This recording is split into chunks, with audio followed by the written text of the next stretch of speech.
My mother tried to rip my engagement ring off my swollen finger at Christmas dinner and snarled, "You feminist beach, you've destroyed everything I taught you." When my fiancé begged her to stop, she screamed, "You destroyed my daughter. She was supposed to be pure." I didn't say a word. That was 8 months ago. This morning, she was begging to take back everything she did. My mom is the most backwards person I've ever met. Ever since me and my sister Elena were little, she would make us practice being perfect wives every single day. We had to walk around the house balancing books on our heads while carrying trays of food, and if we spilled even one drop, we'd have to scrub the entire kitchen mirror with a toothbrush. Our bedtime routine was literally practicing sentences like, "Whatever you think is best, honey," and "I'm sorry for speaking out of turn." And while I always felt gross doing it, Elena was mom's little housewife in training. By 15, she was ironing her boyfriend Derek's shirts every morning before school, and packing his lunches with little love notes that said stuff like, "I exist to make you happy." And instead of our mom being concerned that her teenage daughter was acting like a 1950s servant, she bought Elena a $300 KitchenAid mixer to award her. And even though I hated how my mom wanted me to act, I still wanted her validation. So I poured everything into school. I did extracurriculars, had a bunch of friends, was every teacher's pet. So when I finally got accepted into Northwestern's business school, my mom was the first person I told. "Congrats, honey, but I really wish you put this much effort into finding a nice boy to take care of," was all she said before throwing my acceptance letter into the trash. The breaking point came a week later. I came home to find Elena with a black eye, poorly covered with concealer. When I tried to talk to her about it, she actually laughed. "Oh, this? Derek just gets a little carried away sometimes. It's actually really sweet. It means he can't control himself around me because he loves me so much." That's when I knew I lost her. But if that's what my mom wanted, then I figured I should at least try to make her happy. So in the summer before moving out, I dated the worst guy I could find just to get one single approving nod from my mother. My BF Tyrone would check my phone, told me my friends were bad influences, made me share my location 24/7. I knew it was wrong, but when I brought him home for Independence Day, my mom's face lit up. She even hugged me for the first time in 3 years. Fast forward 4 years later, and I graduated with a bachelor's degree in finance. I had been in therapy for months, found an amazing partner named James. He was the oldest brother of 3 little sisters, and he treated me like a queen. Listened when I talked, actually made me laugh, planned every date. So when Christmas came around, I was actually excited. I thought maybe, just maybe, my family would see how happy I was. He kept reassuring me that things would be okay, and that my mom would love him. For a second, I actually believed him. So when I knocked on the door, I had more confidence than ever. But Elena was the one to open, and she looked like a ghost of herself. Bruises poorly covered with Dollar Tree concealer, walking with a limp she tried to hide. My heart shattered, and I guess hers did too, because as soon as she saw James help me with my coat, she gasped, "Oh my gosh, Mia, you're emasculating him in public?" James politely introduced himself and mentioned how proud he was of my promotion. That's when my mom's face went from a fake smile to pure rage. "A real man doesn't let his woman outshine him," she hissed while grabbing my wrist so hard it left marks. And that's when she noticed my engagement ring. "You feminist beach, you've destroyed everything I taught you," she then screamed while literally trying to rip the ring off my finger. Elena jumped up and grabbed my shoulders to hold me still while mom kept pulling, except she was pulling so hard my finger was turning purple. James immediately called 911 while trying to pull them off me.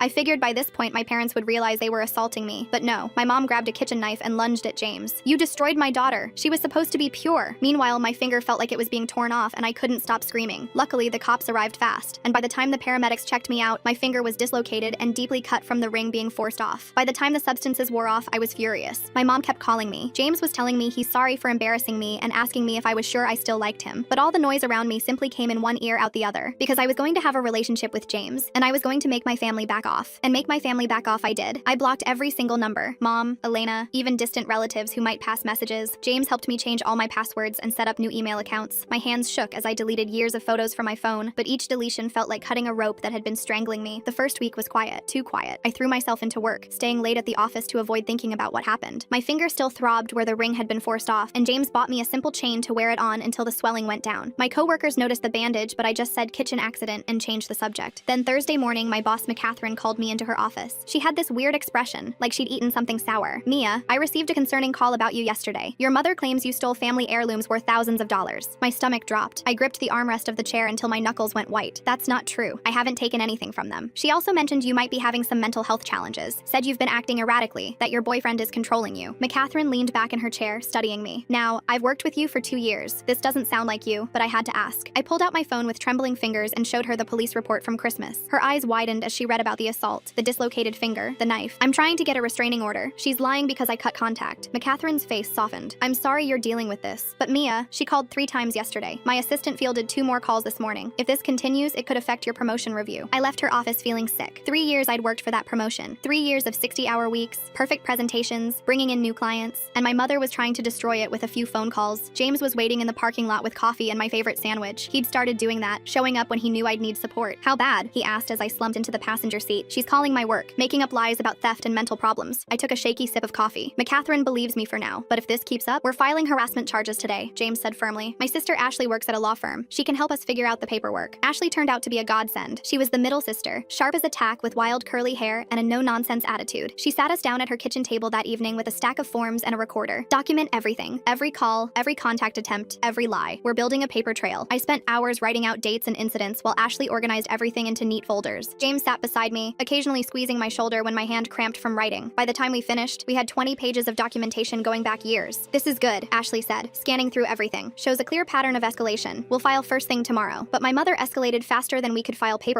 Saturday morning, I woke to pounding on our apartment door. Not knocking, pounding. James checked the peephole and immediately pulled me back into the bedroom. Stay here. It's the police. My heart hammered as he went to answer. I could hear muffled voices. Then James saying loudly, no, she's not being held against her will. This is harassment. I threw on clothes and walked out to find 2 officers in our living room. The older one looked tired, like he'd dealt with this too many times. Ma'am, we received a report that you're being held hostage by your boyfriend. Your mother says he's abusing you. She's lying. My voice came out steadier than I felt. I have a police report from where she assaulted me on Christmas. She dislocated my finger trying to rip off my engagement ring. I showed them the report, the photos of my injured hand, the documentation Ashley helped us prepare. The officers exchanged looks. The younger one actually sighed. Third wellness check this week that turned out to be family drama. Ma'am, you might want to consider a restraining order. We're working on it, James said. After they left, I couldn't stop shaking. James made tea while I sat on the couch, wrapped in the blanket his grandmother had made. She told our neighbors I'm abusing you. Mrs. Chen was watching through her peephole when the cops came. The next few days blurred together. More calls to my work, more police visits. My mother had apparently made friends with several neighbors, spinning tales about her poor daughter trapped by a controlling man. Mrs. Chen started avoiding me in the hallway. The guy from 3B asked James if everything was okay at home, with this look like he was ready to throw hands. Then Elena started calling. Not my number. She knew I'd blocked her. She called James's phone, leaving voicemails that he'd play for me with the volume low. Mia, this is all your fault. Derek left me. He said our family is too much drama, that it makes him look bad. You ruined everything. If you just played along, none of this would have happened. Her voice sounded slurred in the messages, like she'd been drinking. You think you're so much better than us with your fancy degree and your feminist boyfriend, but you're going to end up alone, just like me. Derek was the only man who ever loved me, and you drove him away. I wanted to scream that Derek was an abuser, that she was better off without him, but what was the point? She'd made her choice long ago. The harassment charges were filed on a Tuesday. Ashley walked us through every step, making sure we had copies of everything. The clerk at the courthouse looked at our stack of evidence and whistled low. This is thorough. Good job documenting. But filing charges just made my mother more creative. Thursday afternoon, McCatherine called me in again. This time, she looked genuinely concerned. Mia, I need to tell you something. Your mother has been calling other departments. She told accounting you embezzle. She told HR you sell substances in the parking lot. She even called our biggest client claiming you've been stealing their data. I sank into the chair, feeling like the floor had dropped out. I'm so sorry. I have harassment charges filed. I'm trying to stop her. I know. I've spoken to legal and they're aware of the situation. But Mia, she paused, choosing her words carefully. The promotion committee meets next week. This kind of disruption, even though it's not your fault, it doesn't look good. I left work early, sitting in my car in the parking lot trying not to cry. 3 years of work, about to be destroyed because my mother couldn't accept that I wanted a different life. When I got home, James was on the phone with Ashley. His face was grim. She started telling people in your hometown that you joined a cult. My mom just got a call from her hairdresser asking if it's true that I'm a cult leader who brainwashed you. I laughed, but it came out hysterical. A cult? That's her explanation for me not wanting to be abused? Apparently feminism is the cult, Ashley said through speakerphone. She's telling everyone you've been indoctrinated by radical feminists at college and James is your handler or something. The calls kept coming. The lies got wilder. My mother claimed I was on substances, that I was pregnant with another man's baby, that James was forcing me into prostitution. Each story was more outrageous than the last, but people listened. People always listen to a crying mother worried about her daughter. My promotion review was pushed back indefinitely. McCatherine tried to be supportive, but I could see the strain in her face every time my mother's calls disrupted the office. Security had to start screening calls. The receptionist began recognizing my mother's voice and hanging up immediately. Then came the wedding planning. James and I had decided on a simple courthouse ceremony. After everything with my family, a big wedding felt like inviting disaster. We picked a date 3 months out, filed the paperwork quietly, and told only his sisters and a few close friends. But somehow, my mother found out. I was at work when Ashley called, her voice tight with anger. Mia, does your mother have a cousin who works at City Hall? Because someone just told her about your marriage license application. My blood ran cold. Cousin Thon, he works in records. Well, Cousin Thon just became an accessory to harassment. Your mother knows your wedding date, time, and location. James picked me up from work early. We drove straight to the courthouse to see if we could change the date, but the clerk shook her head. You'd have to reapply, pay new fees, wait another 3 days, and if someone's already checking records, they'll just find the new date too. We sat in the courthouse lobby, trying to figure out options. Eloping to Vegas felt like running away. Having security at a courthouse wedding felt insane. But what choice did we have? We stick to the plan, James said finally. Let her show up. Let her make a scene. More evidence for the restraining order. But I knew my mother. A scene was exactly what she wanted. The weeks leading up to the wedding were a special kind of hell. The police visits increased. My mother had perfected her concerned mother act, showing up at our apartment complex at all hours to tell anyone who'd listen that her daughter was in danger. The property manager started sending us warnings about disturbances. Elena's voicemails got nastier. You know Derek's brother Brandon is single? Mom thinks he'd be perfect for you. A real man who knows how to keep a woman in line, not like that pathetic excuse you're with. I played the message for Ashley during one of our legal prep sessions. She shook her head in disgust. Save everything. The judge needs to hear how they talk about you. Work became my only escape, but even that was tainted. I'd catch coworkers whispering, see the pitying looks when they thought I wasn't watching. My mother had called so many times that everyone knew my business. The drama girl with the crazy family. 2 weeks before the wedding, James's parents offered to let us stay with them, just until things calmed down. His mom, Catherine, said gently, "You both look exhausted." We packed essentials and moved into their guest room. It felt like hiding, but at least the police couldn't find us there for wellness checks. At least my mother couldn't pound on the door at 3 a.m., but she found other ways. My work email started getting flooded with responses to job applications I hadn't sent. Apparently, I'd applied to every adult entertainment venue in the city. The emails were explicit, asking about my experience and willingness to perform. It had to get involved to trace the source. The applications came from an IP address registered to your childhood home, the IT guy told me quietly. Might want to change all your passwords again. James helped me lock down everything. New passwords, two-factor authentication, security questions my mother couldn't guess, but the damage was done. People at work looked at me differently now, wondering what kind of person attracts this level of drama. A week before the wedding, Catherine called me in one last time. "Mia, I'm going to be straight with you. The promotion is off the table for now. Not because of your performance, but the board feels this situation has become too disruptive. Maybe next year, once things have calmed down." I nodded, not trusting myself to speak. 3 years of work, gone, because my mother couldn't accept that I didn't want to be abused. James held me that night while I cried angry tears into his chest. His sisters surrounded us, Ashley reviewing legal documents while the youngest, Victoria, made endless cups of tea. They'd become the family I'd always wanted, supportive and kind and normal. "We could postpone the wedding," James suggested gently. "Wait until the restraining order goes through." "No," I wiped my eyes, feeling something harden inside me. "She's taken my promotion. She's not taking this too." The morning of our wedding dawned gray and drizzly, perfect weather for what was about to happen. Ashley had arranged for courthouse security to be on alert. James's parents and sisters would be our only guests, our witnesses to whatever chaos my mother had planned. We arrived early, going through security and finding our assigned courtroom. Every footstep echoed in the marble hallway. Every opening door made my heart race, but for 20 minutes nothing happened. Just us and the people who actually loved us, waiting for our turn with the judge. Then the doors burst open. My mother stormed in wearing her best church dress, the one she saved for trying to impress people. Behind her was Elena, glassy-eyed and unsteady, and a man I'd never seen before who must have been Brandon. He looked like Derek, but softer, like someone had put Derek's face on a teddy bear. "Stop this blasphemy right now," my mother's voice echoed off the walls. "My daughter is clearly not in her right mind." Security moved immediately, but my mother was faster. She grabbed my arm, nails digging in through my sleeve. "Mia, baby, this isn't you. This man has poisoned your mind. Brandon here is willing to forgive everything, to take you back to the right path." Brandon stepped forward with this rehearsed smile. "Hi, Mia. Your mother's told me so much about you. I think we could be really happy together. I know how to handle a strong-willed woman." James moved between us, his voice deadly calm. "Let go of her. Now." "You shut your mouth," my mother whirled on him. "You're not man enough for my daughter. You let her work, let her think she's equal. Brandon knows a woman's place." Security finally reached us, pulling my mother back. She fought them, screaming about brainwashing and cults and feminism destroying families. Elena stood there swaying, occasionally adding slurred comments about real men and proper wives. "Ma'am, you need to leave," the security guard said firmly. "You're disrupting court proceedings." "I'll contest this marriage," my mother shrieked as they dragged her toward the door. "She's mentally incompetent. Feminism has poisoned her mind. This isn't legal." The doors closed on her threats, but we could still hear her screaming in the hallway. The judge, who'd watched the whole thing with raised eyebrows, cleared his throat. "Would you like a few minutes?" "No," I said, surprising myself with how steady my voice was. "We'd like to get married now." The ceremony was short and sweet. James's family cried happy tears while we exchanged rings, the same rings my mother had tried to destroy. When the judge pronounced us married, I felt something inside me finally break free. Not broken, but free. We were walking out, officially married, when Ashley's phone rang. She listened for a moment, then her face went pale. "That was my office. Your mother just submitted paperwork trying to get power of attorney over you. She's claiming you're mentally incompetent due to feminist indoctrination." I stopped in the middle of the courthouse lobby, feeling the weight of it all crash down. The harassment, the lost promotion, the constant attacks, and now this. My own mother trying to legally control me because I wouldn't submit to abuse. She listed Elena as a supporting witness. Ashley continued, "They're claiming you need intervention before you hurt yourself or others." James's hand found mine, solid and warm and real. His family surrounded us, protective and furious on my behalf. And in that moment, I made a decision. "Okay," I said, squaring my shoulders. "If she wants a legal fight, she'll get one. I'm done running. I'm done hiding. She wants to prove I'm crazy? Let her try." Ashley smiled, sharp and lawyer-like. "Good, because I've been documenting everything. Every call, every lie, every police visit. We're going to bury her in evidence." As we left the courthouse, officially married and ready for war, I thought about the girl I used to be, the one who practiced saying, "Whatever you think is best, honey," until the words felt like poison in her mouth. That girl was gone, replaced by someone who knew her worth. My mother had tried to break me. Instead, she'd helped forge me into someone stronger, someone who wouldn't apologize for existing. The war was just beginning, but for the first time, I was ready to fight. The next morning, Ashley had us in her office by 8 a.m. She'd pulled in favors to get an emergency consultation with her firm's senior partner, a woman named Catherine, who specialized in family law and harassment cases. Catherine reviewed our documentation with laser focus, occasionally making notes in the margins. "Your mother's power of attorney filing is concerning but poorly executed," Catherine said, tapping her pen against the desk. "She's claiming mental incompetence based on ideological differences. No judge will take that seriously, but we need to respond aggressively." She outlined our strategy while I took notes with shaking hands. "File counter documentation from my therapist. Gather character witnesses from work. Submit evidence of my academic achievements and professional success. Build build an overwhelming case that I was not only competent, but thriving despite my family's interference. James squeezed my hand under the table. What about the harassment at her workplace? Can we use that? Absolutely. In fact, it strengthens our position. McCatherine pulled out more forms. We're going to file for an emergency restraining order based on the courthouse incident and workplace harassment. The power of attorney attempt shows escalation. We spent 3 hours in that office, signing documents and providing evidence. The retainer fee made me wince. There went half my savings for the honeymoon we'd planned, but what choice did I have? That afternoon, I returned to work to find McCatherine waiting by my desk. My stomach sank. Had my mother called again? Mia, we need to talk about yesterday, she said, but her expression was softer than I expected. It finished their investigation. Your mother sent those inappropriate job applications from her home computer. We're pressing charges for identity theft and cyber harassment. Relief flooded through me. Thank you. I'm so sorry about all of this disruption. Stop apologizing. McCatherine's voice was firm. You're being stalked and harassed. HR wants to implement new security protocols. Your mother and sister are banned from the premises. If they show up, security will call the police immediately. But my mother was always 2 steps ahead. 3 days later, I was presenting quarterly reports to our biggest client when the conference room door burst open. My mother stood there in her Sunday best, Elena beside her looking hollow-eyed and desperate. There she is! My mother's voice filled the room. My poor daughter who's been brainwashed by feminists. We're here to save you, honey. The clients, 2 older men in expensive suits, looked between us in shock. I stood frozen, my presentation remote slipping from my hand. Mia needs help, Elena added, her words slightly slurred. She's been poisoned against her family, against God's plan for women. Security arrived within minutes, but the damage was done. My mother managed to shout about my mental illness and dangerous lifestyle before being dragged out. Elena stumbled after her, crying about how I'd ruined her life. The clients left immediately. The contract worth $2 million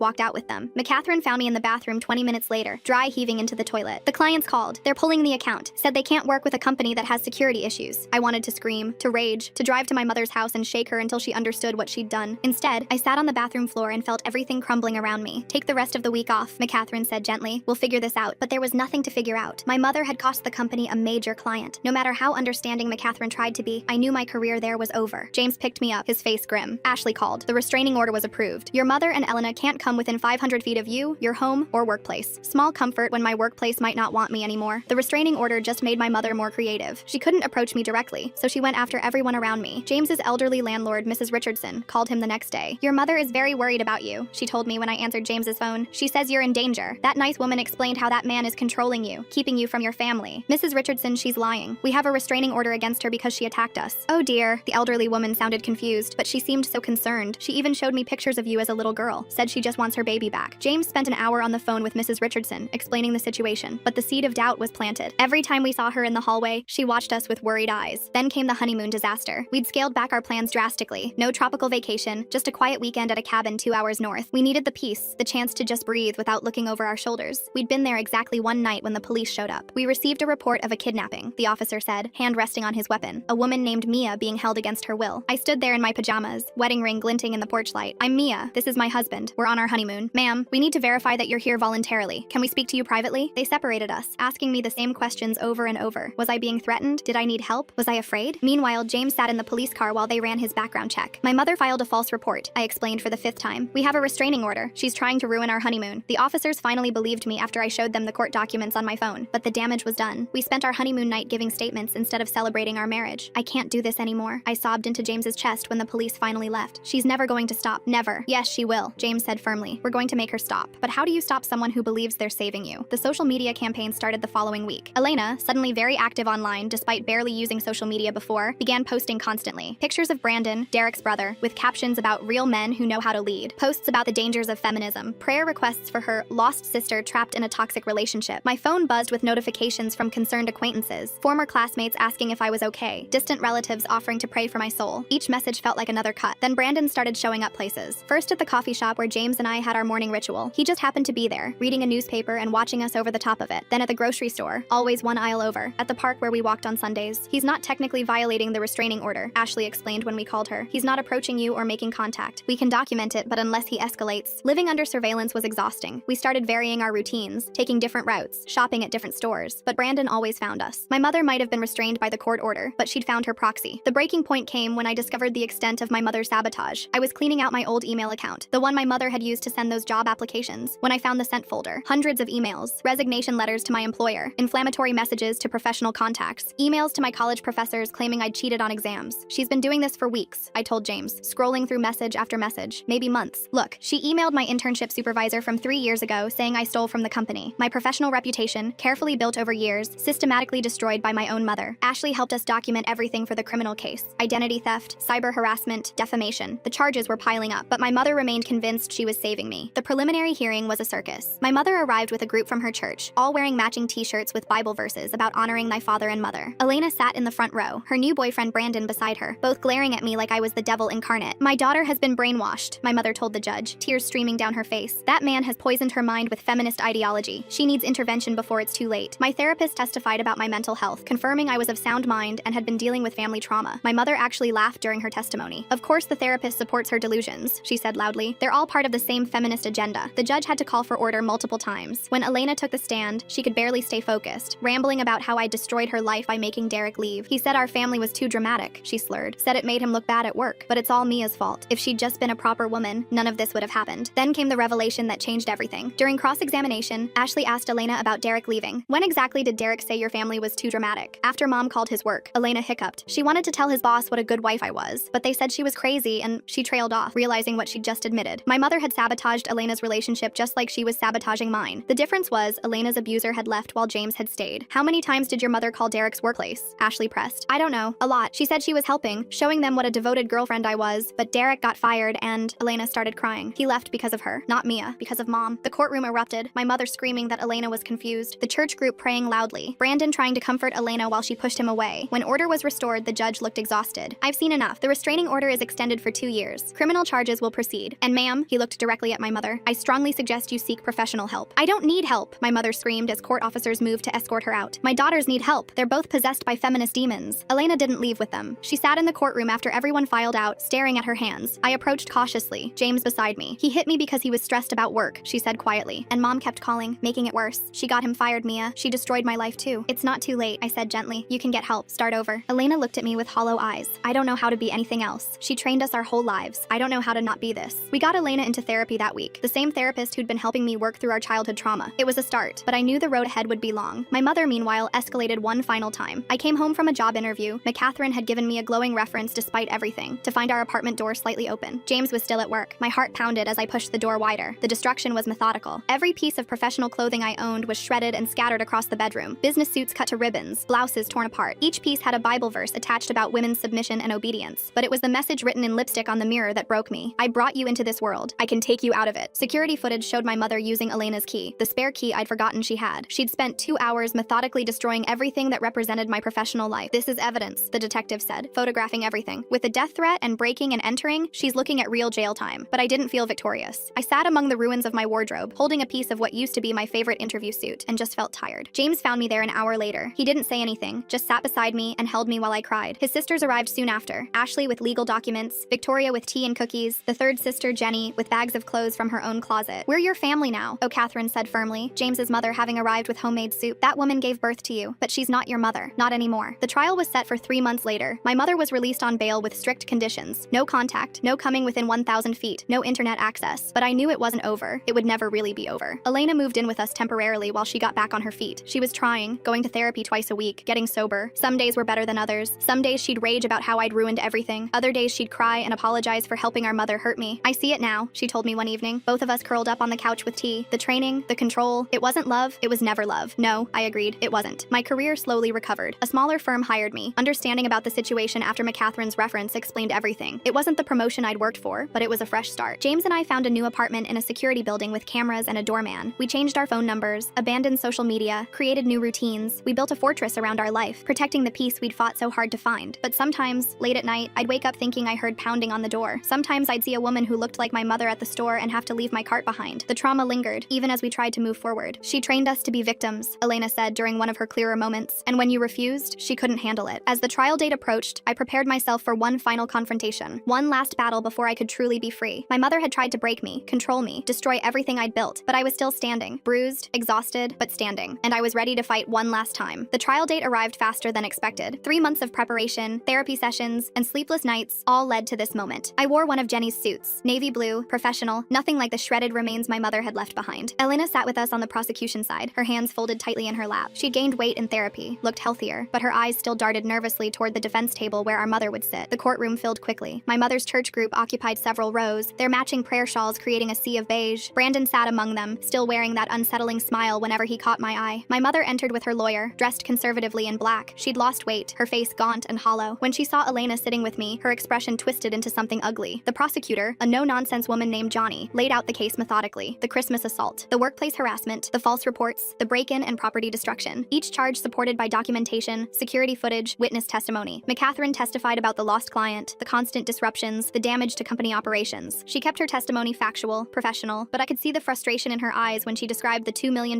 contract walking out the door. Mrs. Richardson took the stand next, explaining how my mother had approached her multiple times, crying about her kidnapped daughter. The elderly woman seemed confused by the whole situation, kept asking the judge if she'd done something wrong by listening. Then came the security footage from my apartment. The courtroom watched in silence as my mother methodically destroyed every piece of professional clothing I owned. The precision of it, the time she took attaching Bible verses to each ruined garment. When the camera caught her writing the death threat on the mirror, several jury members visibly recoiled. My mother's defense was exactly what I expected. Her lawyer painted her as a concerned parent, driven to extremes by worry for her daughter's safety. They brought character witnesses from her church, each testifying about what a devoted mother she'd always been. She just loves her daughters so much, one woman testified. Sometimes that love makes people do desperate things. But the prosecution had Elena. My sister took the stand on day 2, wearing a simple dress that covered the fading bruises on her arms. She spoke quietly at first, describing our childhood training. The books balanced on our heads, the practiced phrases of submission, the way our mother rewarded compliance and punished independence. She called Derek's workplace 17 times, Elena said, her voice growing stronger. I counted later, went through his phone records, 17 times telling his boss what a good girlfriend I was, how I ironed his shirts and packed his lunches. They fired him for the disruption. The defense attorney tried to shake her testimony, suggesting she was confused, manipulated by me, but Elena held firm. My mother didn't save me from Derek. She drove him away with her interference, just like she's trying to destroy Mia's life. The only difference is Mia found someone strong enough to stay. My mother couldn't contain herself. She stood up, pointing at Elena. You ungrateful child. I gave you everything. I taught you how to be a proper woman. The judge called for order, threatened contempt charges, but the damage was done. The jury had seen the real woman behind the concerned mother mask. I testified last. Johnny walked me through everything chronologically, letting the evidence speak for itself. When we reached the part about the destroyed wardrobe, she had me identify pieces of clothing from the evidence photos. This was my interview suit, I said, holding up a photo of navy fabric cut to ribbons. I wore it to every important meeting for 3 years. And this? Johnny held up another photo. My Northwestern graduation dress. My mother didn't attend the ceremony, but I kept the dress anyway. The defense's cross-examination focused on my radical feminist beliefs and how I'd abandoned family values. They tried to paint me as an ungrateful daughter who'd chosen career over family. Isn't it true you refused to date men your mother approved of? The defense attorney asked. My mother approved of men who controlled and monitored me. So yes, I refused. And you chose to pursue a career instead of starting a family? I chose to pursue both. I have a career and a loving marriage. They're not mutually exclusive. The jury deliberated for 6 hours. Elena and I waited in a small room with James and Ashley, drinking terrible courthouse coffee and jumping every time the door opened. My mother's church group held a prayer circle in the hallway until security made them move to the lobby. When the verdict came, I gripped James's hand so tight I probably cut off circulation. Guilty on all counts: criminal harassment, cyber harassment, identity theft, breaking and entering, property destruction over $5,000, making criminal threats. My mother's face went white. She turned to stare at me as the judge read the sentences: 2 years for the combined harassment charges, 18 months for breaking and entering, 1 year for property destruction, 3 years for the death threat, to be served concurrently, with possibility of parole after 18 months. Additionally, the judge continued, the defendant is ordered to pay full restitution for damaged property and lost wages. The existing restraining order will be extended for 10 years upon release. They led my mother away in handcuffs. She didn't scream or cry, just stared at me with hollow eyes. The church group filtered out slowly, some crying, others muttering about injustice. Brandon lingered, approaching despite Ashley stepping protectively closer. This isn't over, he said quietly. Your mother was trying to save you. Someone needs to continue her work. That sounds like a threat, Ashley said, already pulling out her phone. Would you like to repeat it for the police? He backed away, hands raised, that creepy smile finally faltering. The next few weeks felt surreal. My mother was actually gone, locked away where she couldn't reach me. No more wellness checks, no more workplace calls, no more looking over my shoulder. Elena struggled with guilt. Some days she'd blame herself for testifying. Other days she'd rage about the years of manipulation. Her therapist increased sessions to 3 times a week. I don't know who I am without her voice in my head, she told me one evening. Every decision I make, I hear her telling me I'm doing it wrong. Work gradually returned to normal. The whispers stopped. The pitying looks faded. McCatherine even mentioned that next year's promotion cycle looked promising, though we both knew it would take time to fully rebuild. James's family enveloped us completely. Sunday dinners at his parents' house became our new routine. His sisters included Elena in everything, teaching her that family could mean support instead of control. 6 months into my mother's sentence, I got a letter. The prison return address made my hands shake. James offered to read it first, but I needed to do it myself. It was exactly what I expected. No apology, no acknowledgement of wrongdoing, just Bible verses about honoring thy mother and warnings about my eternal soul. She'd found religion in prison, she wrote. She was praying for my salvation. I burned it in the sink, watching the edges curl and blacken. Elena watched from the doorway. Did you read it? Yeah. And? Same old mom, still trying to save my soul. Elena laughed, but it sounded hollow. At least she's consistent. The first anniversary of the trial passed quietly. Elena had moved into her own apartment by then, a small studio she decorated with plants and photos of us. She'd started taking community college classes, thinking maybe about becoming a counselor herself. I want to help other women like us, she explained, the ones who don't know their they're being abused because it looks like love. Brandon eventually stopped his surveillance after Ashley filed harassment charges. He found another woman to handle, according to Elena's sources. We hoped she'd escape faster than Elena had. My career slowly rebuilt. The promotion came through eventually. Not the one I'd originally wanted, but good enough. I learned to stop apologizing for the chaos my family had brought to the workplace. McCatherine became something of a mentor, sharing her own stories of difficult family members. The difference, she told me once, is that you stood up to yours. Not everyone has that courage. James and I renewed our vows on our second anniversary. A proper ceremony this time, with his family and our chosen friends. Elena was my maid of honor, still fragile but standing tall beside me. No disruptions, no drama, just love and support and normal family joy. My mother served 18 months before parole. We learned about it through official channels. The victim notification system worked exactly as designed. She'd been released to a halfway house 2 states away, part of her parole conditions. The restraining order meant she couldn't return to our city for 10 years. Elena panicked when we got the notification. Old patterns die hard, and part of her still expected our mother to show up immediately. But days passed, then weeks, then months. No contact, no violations, just blessed silence. Maybe prison actually changed her, Elena said hopefully one day. I doubted it. More likely she'd found new people to control, new daughters to save. But that wasn't my problem anymore. The last I heard, through distant relatives who still sent occasional updates, she'd joined a new church in her halfway house city. She told everyone there about her 2 daughters who'd been led astray by feminism, how she'd tried to save them and been persecuted for it, how she prayed every day for their return to righteousness. Let her pray. Let her tell her stories to anyone who'd listen. She couldn't hurt us anymore.